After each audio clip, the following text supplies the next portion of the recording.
చీమకుర్తి మండలం దేవరపాలెం గ్రామంలో కూటమి ప్రభుత్వం 2 ఏళ్ల పాలనలో సాధించిన సంక్షేమం, అభివృద్ధి ప్రజలకు వివరించే లక్ష్యంగా నిర్వహిస్తున్న ఇంటింటికి టీడీపీ ప్రచార కార్యక్రమంలో పాల్గొన్న సంతనోత్రపాడు నియోజకవర్గ శాసనసభ్యుడు శ్రీ బిఎన్ విజయ్ కుమార్. ఈ సందర్భంగా ఎమ్మెల్యే ఇంటింటికి వెళ్లి కూటమి ప్రభుత్వం అమలు చేస్తున్న సంక్షేమ, అభివృద్ధి కార్యక్రమాలకు ప్రజలకు వివరించి ప్రభుత్వం విజయాలను తెలియజేసే కరపత్రాలను పంపిణీ చేశారు. ప్రభుత్వం చేపట్టిన అభివృద్ధి పనులు ప్రజల జీవన ప్రమాణాలు మెరుగుపడేలా ఉన్నాయని ఆయన పేర్కొన్నారు.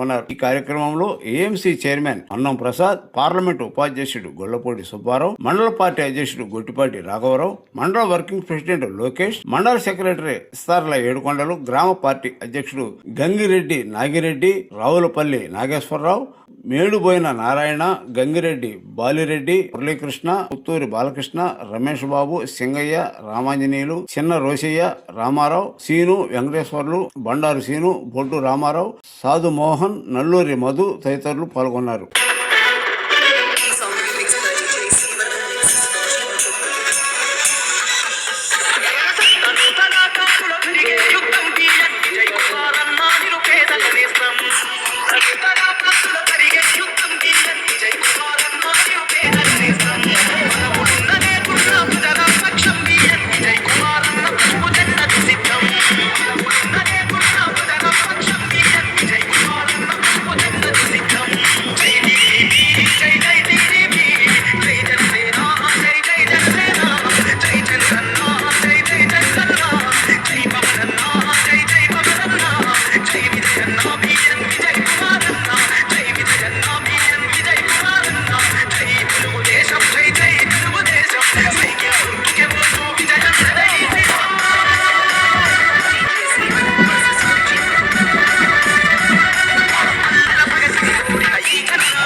హౌసెస్ కానీ, పెండింగ్ బిల్లులు కానీ ఇవన్నీ మనకి ఏర్పాటు చేస్తానన్నారు. మన ఎమ్మెల్యే గారికి నేను కృతజ్ఞతలు చెబుతున్నాను.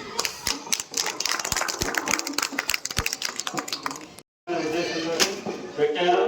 మనకి 2.5 సంవత్సరం అయినా కానీ ఎన్నో సంక్షేమ పథకాలు, పెన్షన్లు అయితేనే, మిత్ర అమ్మఒడి అయితేనే, ఇంకా అన్ని గ్రామాలు ఏదైనా సరే ఎటువంటి ఇబ్బంది లేకుండా ఇప్పుడు వరకు జరుపుకున్నాము.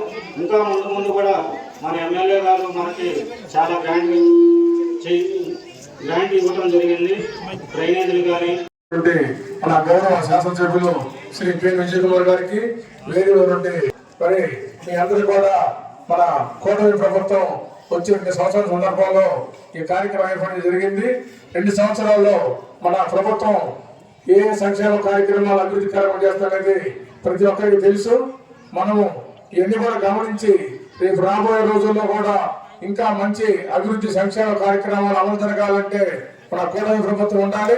అదేవిధంగా రేపు రాబోయే రోజుల్లో పంచాయతీ, ఎంపీటీసీ ఎలక్షన్లు కూడా ఉన్నాయి కాబట్టి మీరందరూ ఐక్యంగా పనిచేసి తెలుగుదేశం పార్టీ అభ్యర్థిని గెలిపించుకుంటే ఈ దేవరపాలెం గ్రామంలో మన ఎమ్మెల్యే గారి సహకారంతో ఇంకా మంచి అభివృద్ధి సంక్షేమ కార్యక్రమాలు అమలు చేసుకోవచ్చని చెప్పి దానికి మీరు ప్రతి ఒక్కరు కూడా కృషి చేసి రాబోయే స్థానిక సంస్థల ఎన్నికల్లో తెలుగుదేశం పార్టీ అభ్యర్థులని భారీ మెజార్టీతో గెలిపించుకోవాలని చెప్పి కోరుకుంటూ సెలవు తీసుకుంటాం.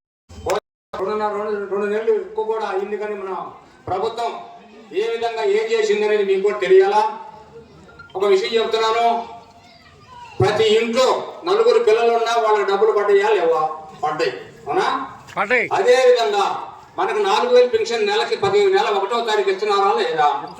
అదే విధంగా మన గ్రామంలో ప్రతి ఇంట్లో సిలిండర్లు 3 సంవత్సరాలు ఇస్తున్నారా లేదా? పోతే రైతులు ఉన్నారు.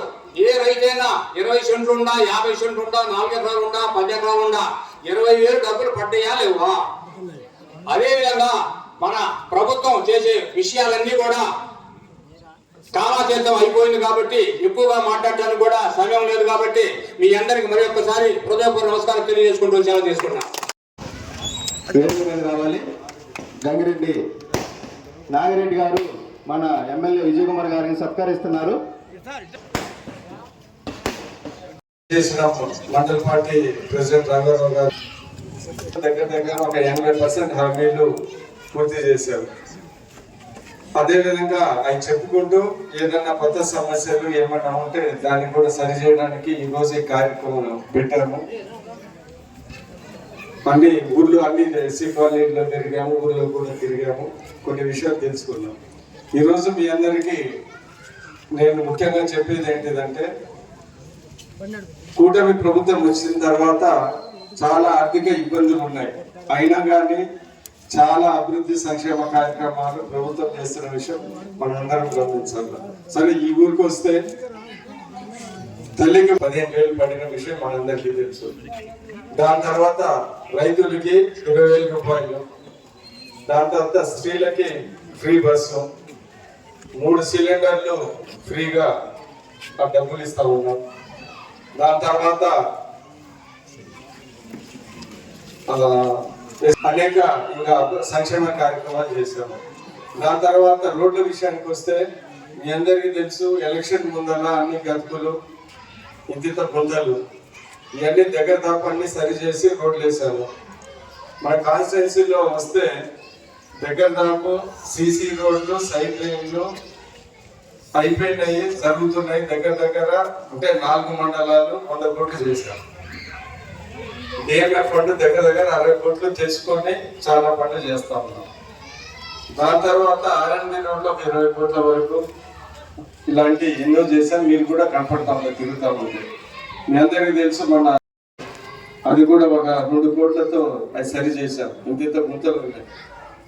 అంటే నేను చెప్పేది ఏంటిదంటే, ప్రతి సమస్యని తీర్చడానికి ఇంత ఆర్థిక ఇబ్బందులు ఉన్నా కానీ చేశామని సందర్భంగా తెలియజేస్తున్నాం. పెన్షన్ ఉద్యోగులకి జీతం వచ్చినట్టు 31వ తారీఖు 1వ తారీఖు ఇస్తున్నాం. 4, 6, 10, 15 ఎవరికి అర్హత అంతవరకు. సో ఇవన్నీ నేను ముఖ్యంగా మీకు పెన్షన్ మనము 4,000 రూపాయలు ఇస్తున్నాం. 4, 6, 10, 15 దేశంలో ఎక్కడ 4,000 రూపాయలు పెన్షన్ అనేది లేదు. అంటే మహారాష్ట్ర, బాంబే ఉంది కదా, అంబానీ కూడా ఉంటాడు అక్కడనే, ఆ ఊర్లో కూడా ఇట్లా. తెలంగాణ కూడా మస్తు డబ్బులు ఉన్నాయి, అక్కడ కూడా ఇట్లా. బెంగళూరులో కూడా బాగున్నాయి, అక్కడ కూడా ఇట్లా. మన రాష్ట్రంలోనే 4,000 రూపాయలు ఇస్తున్నాం. దేశంలోనే ఎక్కువ. అంటే డబ్బులు ఎక్కువ అని కాదు, ప్రజల మీద ప్రేమ ఎక్కువతో మన ప్రభుత్వం ఇస్తుందో అది మీరు గమనించాలి. సో ఇది మనకు ఒక ఇంత ఇబ్బందులు ఉన్నా కానీ 4,000 రూపాయలు ఇస్తున్నా. పక్క రాష్ట్రాలు అడుగుతున్నారు, ఏంటంటే మీరు 4,000 రూపాయలు ఇస్తున్నా, మీకు డబ్బులు బాగున్నాయని అనుకుంటున్నారు వాళ్ళైతే.